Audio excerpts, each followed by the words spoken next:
Another simple example.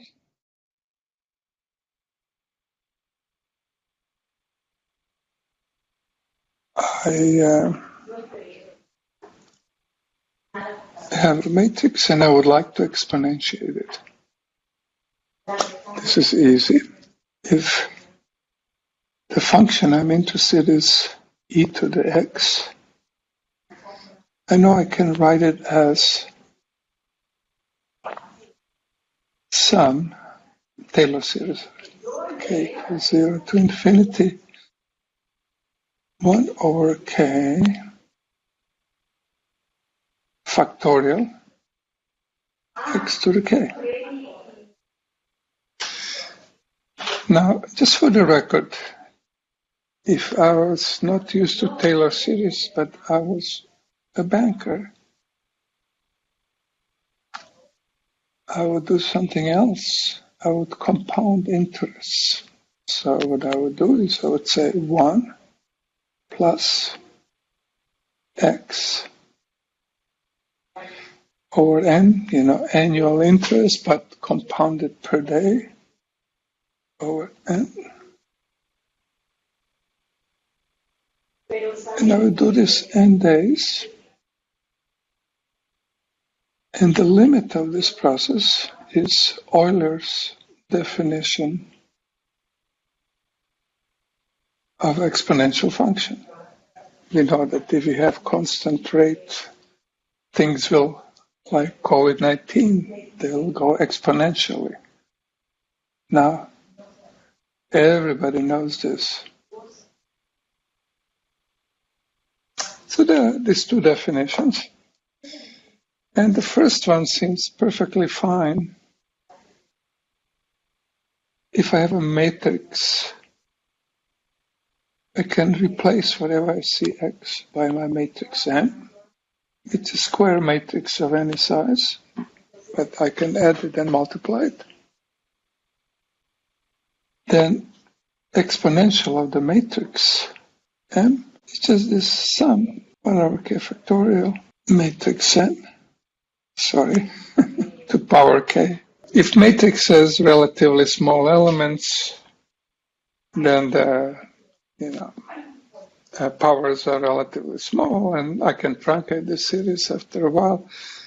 I can always evaluate it because it doesn't matter what size of elements, for the same reason as here. Eventually 1 over k factorial overwhelms any number to power k. Because factorial growth is even worse than exponential growth. So this is always well defined. And the numerical methods how to do this well. So that's an example of a non-trivial exponential. If I want to do exponentials,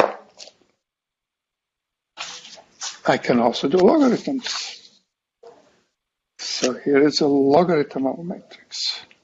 Logarithm of 1 minus x.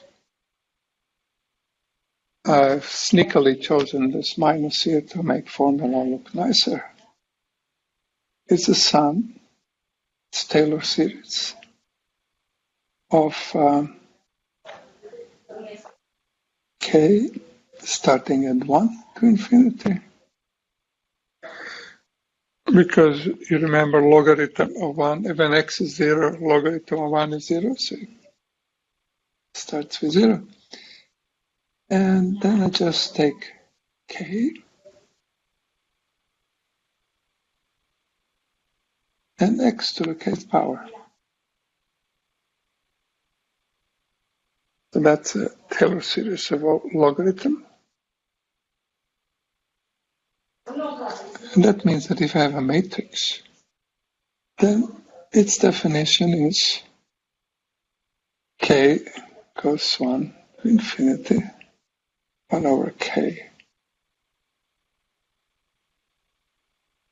to the k.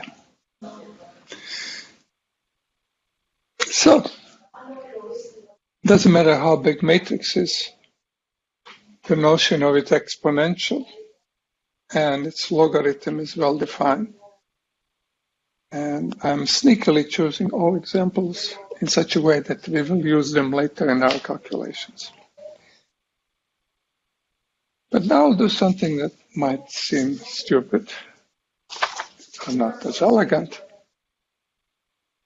I'll say, well, Euler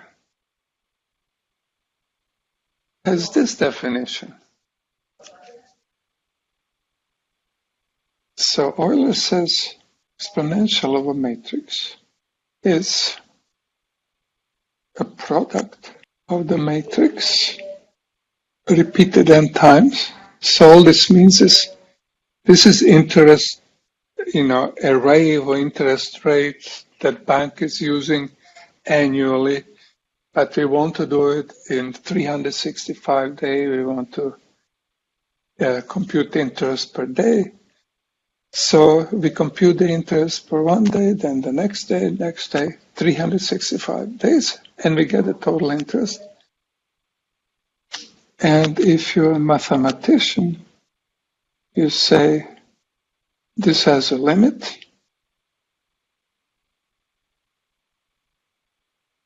And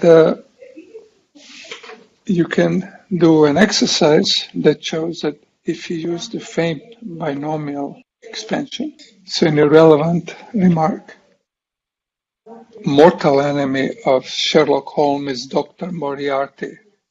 Now, why is Dr. Moriarty doctor and what is he famous for? He has written a treatise, and his treatise, as the English professors used to do in the 19th century, is the treatise on binomial theorem. So Dr. Moriarty knew how to do this, a mortal enemy. And, again, exercise, if you really wonder, you can show that this limit actually gives this formula if I expand terms using binomial theorem. So it is indeed the same exponential function, but computed differently. And this will turn out this is a natural way to compute it. Well, this is a beautiful formula, but not necessarily as useful.